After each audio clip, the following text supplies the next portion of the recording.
Dear viewers, अस्सलाम वालेकुम। This is me Farmanullah Khan.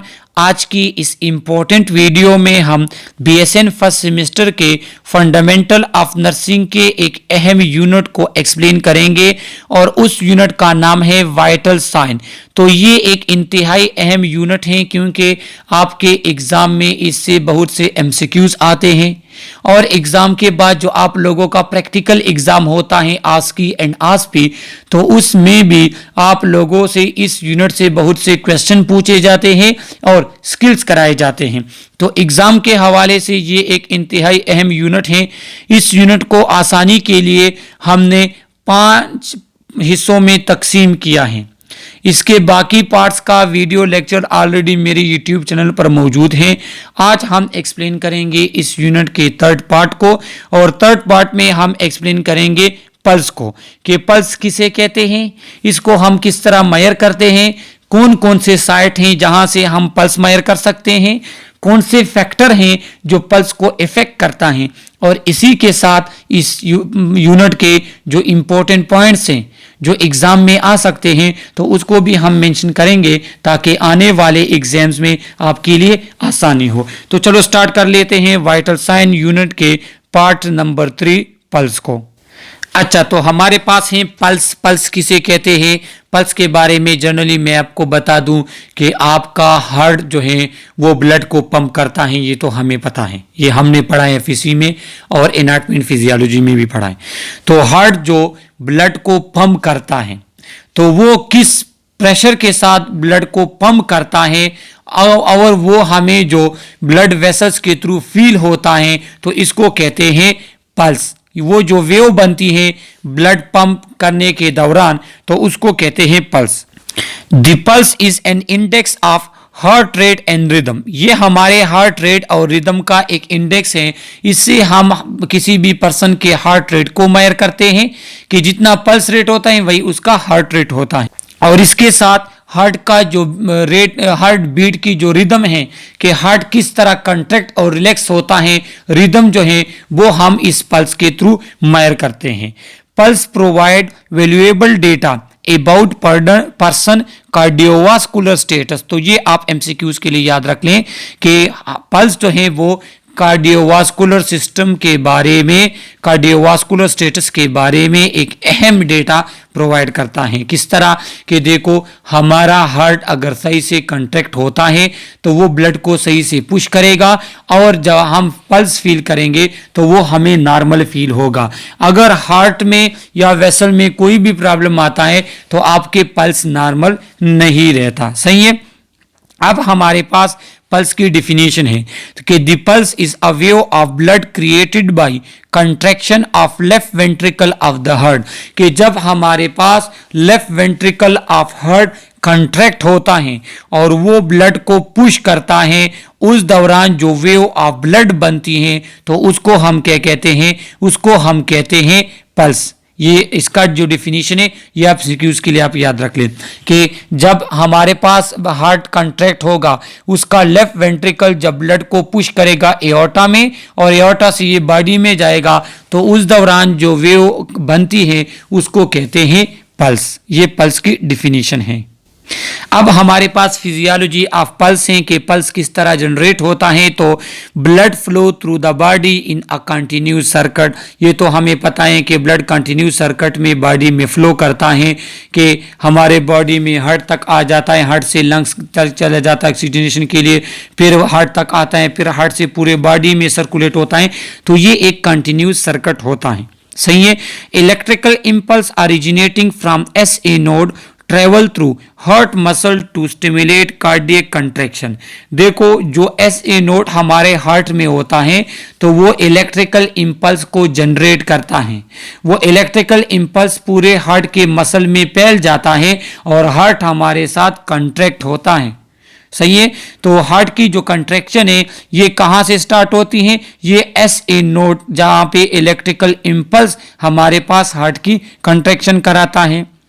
उसके बाद approximately 60 to 70 ml of blood enter the aorta with each ventricular contraction।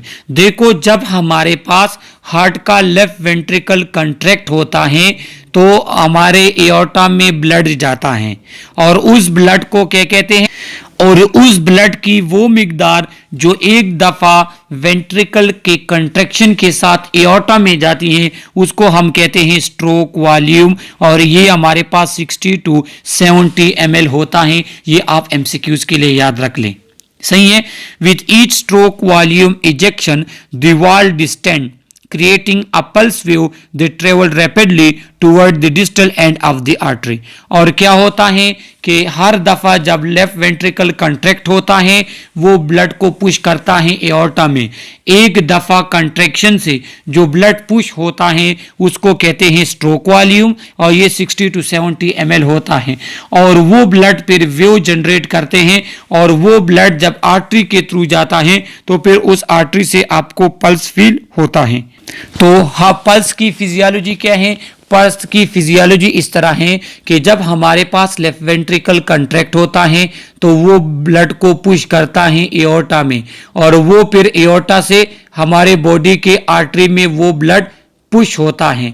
तो इस पुश के साथ जो वेव ऑफ ब्लड बनता है उसको हम कहते हैं पल्स। और एक दफा कंट्रैक्शन से जो हार्ट ब्लड पंप करता है उसको कहते हैं स्ट्रोक वॉल्यूम, और वो हमारे पास 62 से लेके 70 ml तक होता है। सही है। When a pulse wave reach a peripheral artery, it can be felt by palpating the artery lightly against underlying bone or muscle।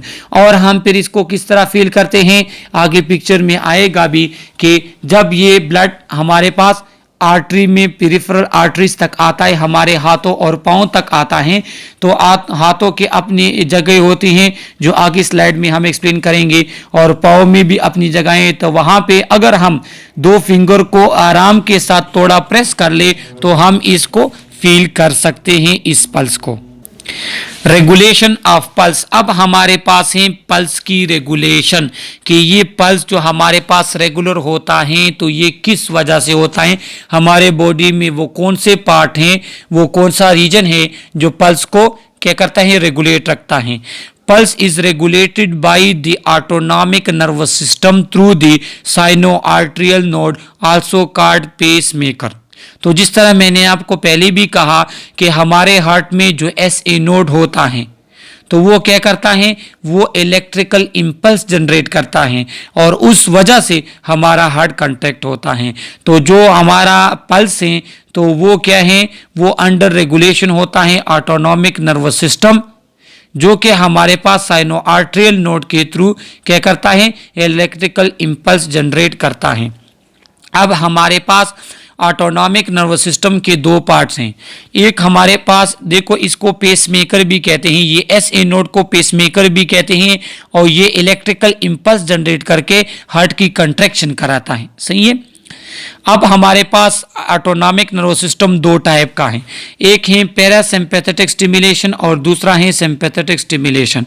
Parasympathetic stimulation जो होता है वो इंसान को, हार्ट को नॉर्मल लेवल तक लेकर जाता है, वो हार्ट रेट को डिक्रीज करता है। अगर हार्ट रेट किसी का इंक्रीज हो तो उसका जो पैरासिम्पैथेटिक नर्वस सिस्टम जो है वो स्टिमुलेट होता है, तो वो हार्ट रेट को डिक्रीज करता है।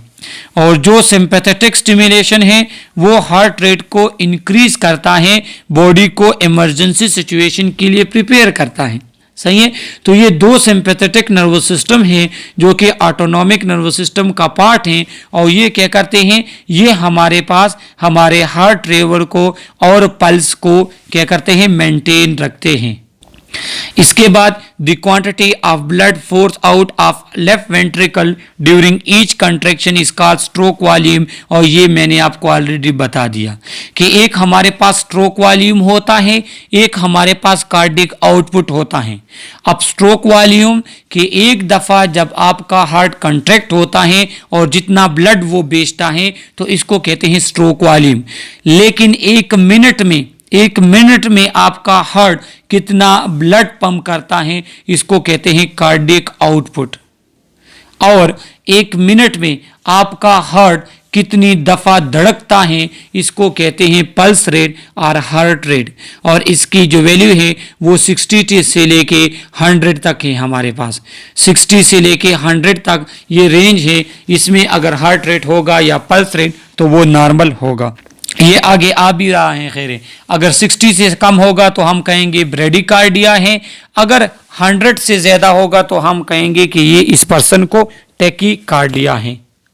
अब ये जो फार्मूला है तो ये एमसीक्यूज में आ सकता है कि कार्डिक आउटपुट कितना हो, किसके बराबर होता है, वो stroke volume multiply by pulse rate, ये हमारे पास कार्डियक आउटपुट के बराबर होता है। और ये आप एमसीक्यूज के लिए याद रख लें। अब यहाँ पे इन्होंने लिया है स्ट्रोक वॉल्यूम, तो स्ट्रोक वॉल्यूम एक एडल्ट का 70 ml होता है और हार्ट रेट जो है उसका रेंज 60 से लेके 100 तक नॉर्मल है। अगर मेरे पास पेशेंट का 80 बीट्स पर मिनट है उसका हार्ट बीट, तो फिर उसका कार्डिक आउटपुट कितना आएगा, 5.6 लीटर पर मिनट। सही है। तो ये कार्डिक आउटपुट मेजर करने का फार्मूला है। कार्डिक आउटपुट किसे कहते हैं, amount of blood that our heart pump within 1 minute is called cardiac output. सही है। अब the number of pulsing sensation occurring in 1 minute is called pulse rate, कि आपको 1 मिनट में कितने पल्स फील होते हैं वो आपका हार्ट रेट कहलाता है या पल्स रेट कहलाता है। सही है। Second, the volume of blood pump by heart during 1 minute is called cardiac output. तो ये वही चीजें जो मैंने आपको बता दी कि 1 मिनट में आपका हार्ट जितना ब्लड पंप करता है तो उसको हम क्या कहते हैं, उस वॉल्यूम ऑफ ब्लड को हम कहते हैं कार्डिक आउटपुट। इसके बाद pulse rate multiply by stroke volume is called cardiac output. 70 beats per minute, अगर हमारे पास पल्स रेट 70 है और स्ट्रोक वॉल्यूम भी 70 है तो 4.9 लीटर पर मिनट आएगा। तो इससे आप लोगों के पास एमसीक्यूज आ सकते हैं। ये 3 वैल्यू में उन्होंने एक वैल्यू दी होगी और बाकी 2 वैल्यू दी होगी और एक आपने फिर फाइंड करनी होगी। तो इस तरह हमारा क्या होता है, पल्स जो है वो रेगुलेट होता है। अब हमारे पास है पल्स असेसमेंट के, अगर किसी भी पर्सन का हम पल्स चेक करते हैं तो हमने क्या क्या देखना है। A pulse is commonly assessed by a palpation, feeling और अस्कल्टेशन यूजिंग स्टेथोस्कोप। या तो पल्स को हम 2 फिंगर रखकर कि उसके आर्टरी पे चेक कर सकते हैं या हम स्टेथोस्कोप यूज करेंगे। ये 2 तरीके हैं पल्स को मेजर करने के, असेस करने के। A pulse is normally palpated by applying moderate pressure with 3 middle finger of the hand.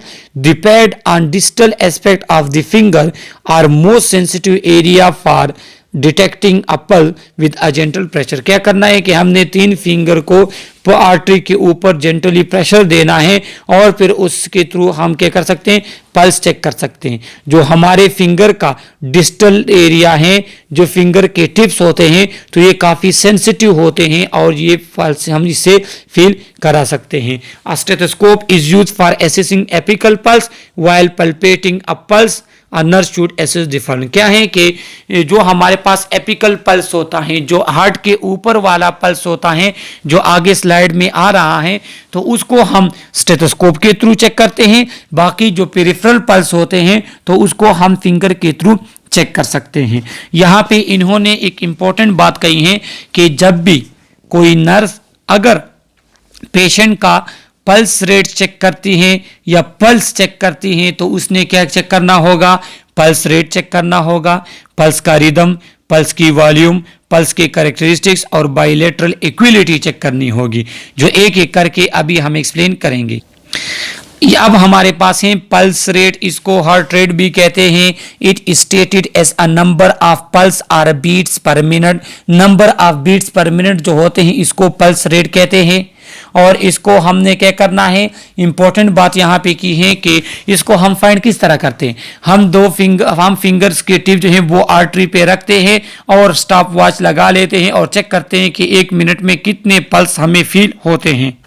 यहाँ पे इन्होंने इंपॉर्टेंट बात ये कही है कि जब हम पल्स चेक करते हैं तो हमने हाफ मिनट तक पल्स चेक करना है, फिर 30 सेकंड तक हम पल्स चेक कर लेते हैं और इसको फिर 2 से ज़रब दे देते हैं, सही है, मल्टीप्लाई करते हैं। लेकिन हाफ मिनट तक इसलिए चेक करना है कि हाफ मिनट से अगर हम कम चेक करेंगे तो फिर हम सही से अंदाज़ा नहीं लगा सकते, आप पल्स के रेगुलेटरी वगैरह हम सही से चेक नहीं कर सकते। तो पल्स रेट हमारे पास नंबर ऑफ पल्स और बीट्स पर मिनट होता है। इसकी जो नॉर्मल रेंज है वो 60 से लेके 100 बीट्स पर मिनट है। 80 पर मिनट हमारे पास क्या है, एवरेज है। अगर पल्स रेट 100 से ज़्यादा है तो उसको टेकिकार्डिया कहेंगे, अगर 60 से कम है तो इसको हम ब्रेडिकार्डिया कहेंगे। और ये आप एमसीक्यूज के लिए ये स्लाइड याद रख लें। इसके बाद है pulse volume. Pulse volume or force refer to the strength of the pulse when the heart contract.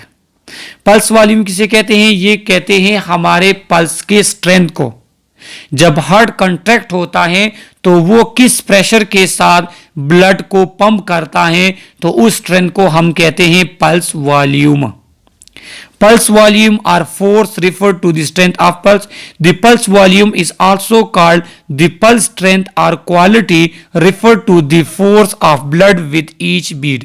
कि हर बीट के साथ हमारा हार्ट जिस प्रेशर के साथ ब्लड को फोर्स करता है तो उसको कहते हैं पल्स वॉल्यूम, जिस स्ट्रेंथ के साथ, जिस फोर्स के साथ। It can be range from absent to bounding. ये क्या हो सकता है, ये एब्सेंट भी हो सकते हैं। अगर किसी पर्सन का हार्ट बीट बिल्कुल जीरो हो या बहुत कम हो तो उसका पल्स बीट क्या होगा, एब्सेंट होगा। या अगर किसी का पल्स हार्ट बीट सही है तो उसका पल्स रेट भी क्या होगा, वो बाउंडिंग पल्स होगा। तो पहला हमारे पास है बाउंडिंग, जो कि स्ट्रांग फुल फोर्स पल्स होता है।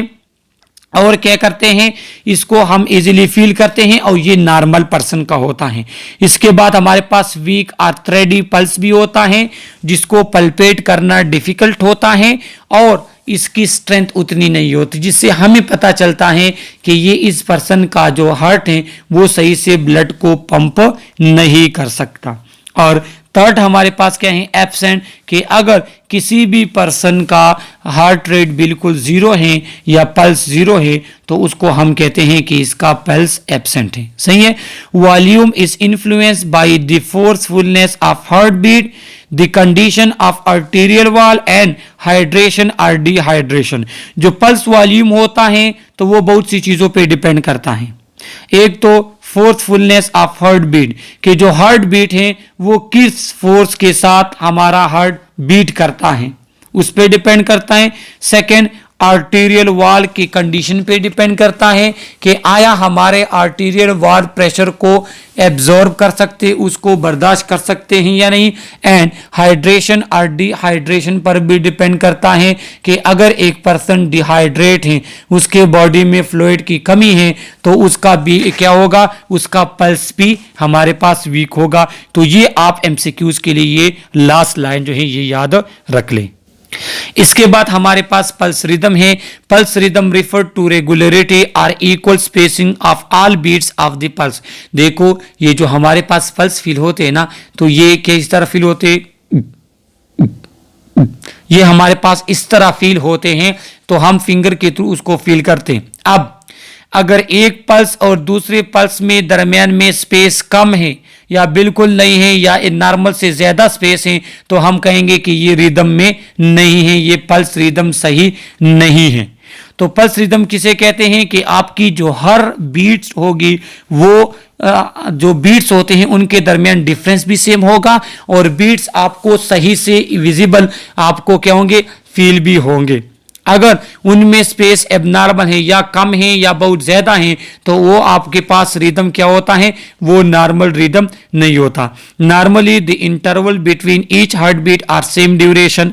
A pulse with irregular rhythm is known as dysrhythmia और एरिथमिया। ये आप एमसीक्यूज के लिए याद रख लें कि नॉर्मली हमारे पास हार्ट बीट के दरमियान स्पेस सेम होना चाहिए, लेकिन अगर एक बीट और दूसरे बीट के दरमियान फर्क ज्यादा है तो आपके पास इसको डिसरिथमिया और एरिथमिया कहते हैं। Equal time elapse between beat of normal pulse, this steady beat is called pulse regularis. अगर आपके पास एक पल्स, फिर दूसरा, फिर तीसरा, फिर चौथा, और इनके दरमियान स्पेस सेम है तो इसको हम पल्सस रेगुलरस कहेंगे। A pulse with an irregular rhythm is referred to as arrhythmia. और अगर पल्स का रिदम सही नहीं है, या बहुत ज़्यादा है या बहुत कम है, स्लो है, या डिफरेंस इनके दरमियान डिफरेंट चेंज है, तो इसको हम कहते हैं एरिथमिया या डिसरिथमिया या एरिथमिया कहेंगे। तो ये आप एमसीक्यूज के लिए याद रख लें। और इसके बाद हमारे पास है बायलैटरल इक्विलिटी और सिमेट्री ऑफ पल्स, के हमारे पास जो बाई कहते हैं दो को, लेटरल कहते हैं साइड को, तो हमारे बॉडी के दोनों साइड का जो पल्स है वो इक्वल होना चाहिए।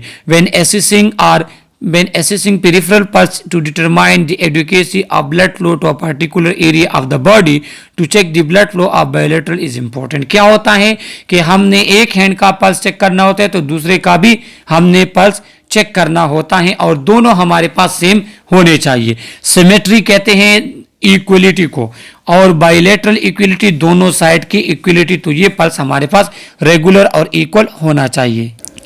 अब हमारे पास है टाइप्स ऑफ पल्स, तो इंतहाई इंपॉर्टेंट है और स्टार्ट में मैंने कह भी दिया कि आगे हम एक्सप्लेन करेंगे।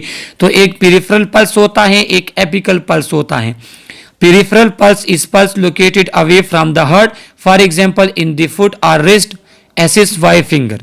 कि ये जो पेरिफेरल पल्स होता है तो ये हमारे हार्ट से दूर होता है, पेरिफेरी में होता है, हाथों में या पाँव में, और वो हम फिंगर के थ्रू उसको फील कर सकते हैं। इसको कहते हैं पेरिफेरल पल्स। लेकिन जो एपिकल पल्स होता है is contrast in a central pulse that is located at the apex of heart. ये हमारे पास वो पल्स होता है जो हार्ट के एपेक्स पे फील होता है, और इसके लिए हम स्टेथोस्कोप यूज करते हैं। और ये पॉइंट ऑफ मैक्सिमल इंपल्स भी होते हैं, क्योंकि ये हार्ट के बिल्कुल ऊपर हैं। तो हार्ट जिस प्रेशर के साथ ब्लड को पंप करता है, तो आप वही प्रेशर जब चेक करते हो, वही पल्स चेक करते हो, तो उसको हम कहते हैं एपिकल पल्स, और ये हम स्टेथोस्कोप के थ्रू चेक करते हैं। अक्सर किसी का हार्ट रेट में प्रॉब्लम वगैरह होती है ना, तो हम फिर स्टेथोस्कोप के थ्रू उसका पल्स चेक करते हैं। ये स्लाइड आप लोग देख ले, इसमें आप लोगों का जो है वो प्रैक्टिकल एग्जाम भी ले सकते हैं कि हमारे पास कौन कौन से रीजन है जहां पे हम पल्स को फील कर सकते हैं। तो ये टेम्पोरल रीजन इन्होंने दिया है, कैरोटिड रीजन, इसके बाद एपिकल हार्ट के बिल्कुल ऊपर, ब्रेकियल हमारे एल्बो के साथ, रेडियल हमारे बड़ी थंब के साथ जो हमारे पास पल्स वो रेडियल पल्स होता है। इसके बाद ये फीमोरल पल्स हमारे पास फीमोरल आर्टरी का, पोप्लिटियल हमारी नी के पीछे वाला जो होता है। इसके बाद यहाँ पे पोस्टीरियर टीबियलिस हमारे पास, ये इसका रीजन इन्होंने आपको जो है क्या किया है, शो किया है। और जो आपका उसके साथ होता है पाँव की बड़ी उंगली के साथ, तो वो डॉर्सैलिस पेडस, सही है। तो ये 9 रीजन ऑफ पल्स हैं, और ये आप एमसीक्यूज के लिए याद रख ले एमसीक्यू। लेकिन ये इसमें वो प्रैक्टिकली आपसे बहुत से क्वेश्चन इसमें पूछते हैं। तो ये वो 9 रीजन हैं जहां से हम पल्स को फील या पल्पेट कर सकते हैं। तो बाकी जगहों से हम फिंगर के थ्रू पल्पेट करेंगे। यहां हमने क्या रखना है, हमने स्टेथोस्कोप रखना है एपिकल पल्स चेक करने के लिए। और यहाँ पे साइड के नेम भी दिए हैं कि रेडियल पल्स हमारे पास बेस ऑफ थंब पे होता है, temporal pulse side of forehead के साइड पे होता है, कैरोटिड पल्स जो हमारे पास वो हमारे नेक के साइडों वाला दोनों साइड पे, राइट और लेफ्ट पे हमारे जहाँ पे गर्दन स्टार्ट होती है। Carotid pulse side of neck हो गया, brachial pulse inner aspect of elbow, femoral inner aspect of upper ताई से ऊपर जो रीजन होता है, जो पिछले पिक्चर में स्लाइड में मैंने आपको दिखा दिया। पोप्लिटियल आपकी नी के बिहाइंड, डॉर्सल पेडस आपके फुट के टॉप पे, और पोस्टीरियर टिबियल हमारे पास कहाँ पे होता है, वो हमारे जो एड़ी होती हैं, तो एड़ियों के साइड पे जो हमारे पास पल्स होते हैं वो पोस्टीरियर टिबियलिस होते हैं, सही है। और एपिकल पल्स तो एपेक्स ऑफ हार्ट, मतलब ये है कि ये जो हमारे पास हार्ट हैं, तो ये एपेक्स यहाँ पे जो आपको फील होता है इसको एपिकल पल्स कहते हैं। ये हम यहाँ पे हार्ट अगर बना दे, सही है। यहाँ पे लिखा है taken with stethoscope left side of chest. क्या होता है कि एपिकल पल्स हम स्टेथोस्कोप के थ्रू चेक करेंगे और लेफ्ट साइड ऑफ हार्ट से हम चेक करेंगे, बाकी जो है वो हम फिंगर के थ्रू उनको पल्पेट करते हैं। तो ये 9 साइट हैं हमारे पास पल्स के।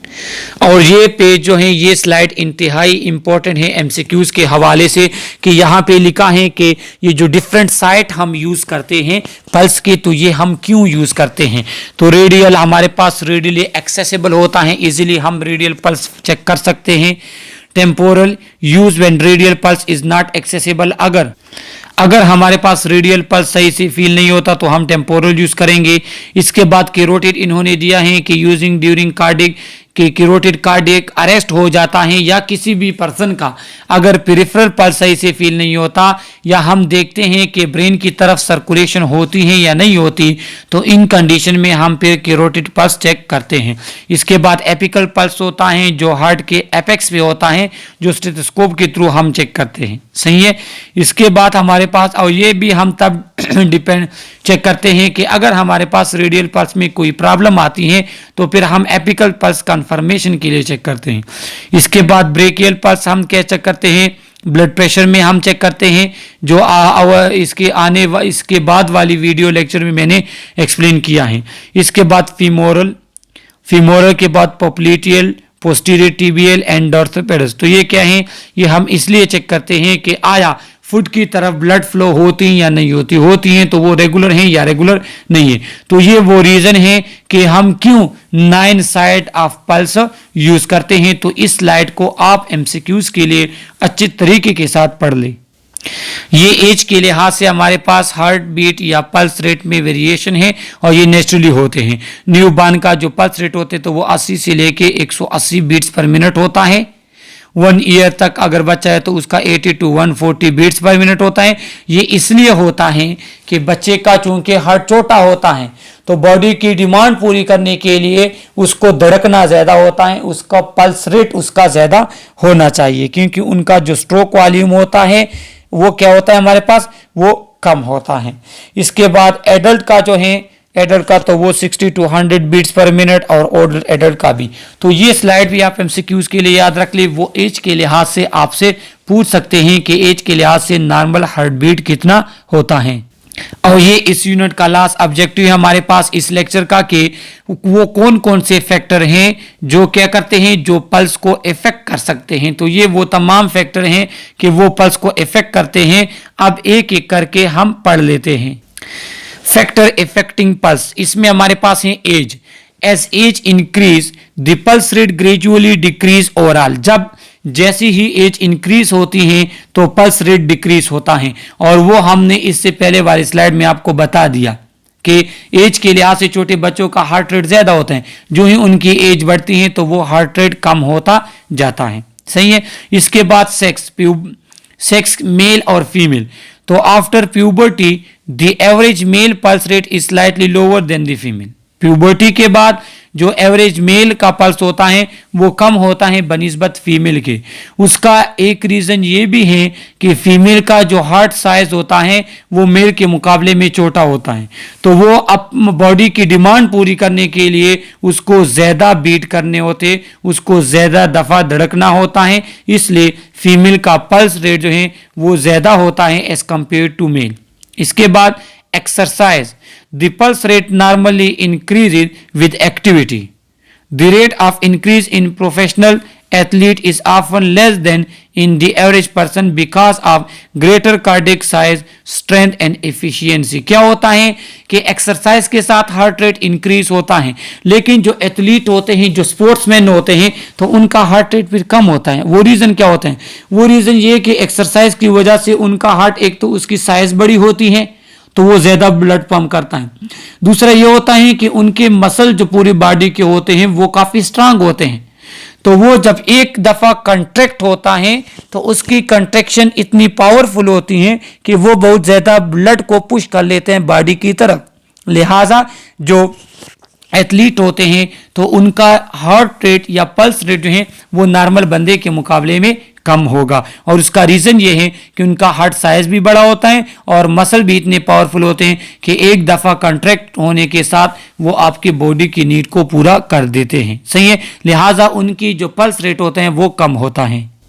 इसके बाद हाइपोवोलीमिया या डिहाइड्रेशन, अगर loss of blood from the body vascular system increase, अगर किसी भी पर्सन के बॉडी से ब्लड लॉस हो जाए तो वो क्या होगा, तो उसका पल्स रेट इंक्रीज हो सकता है। रीजन यही है कि अगर ब्लड कम है तो उस बॉडी की नीड पूरी करने के लिए क्या है, पल्स रेट का इंक्रीज होना जरूरी है ताकि आपके पास कार्डिक आउटपुट नॉर्मल हो।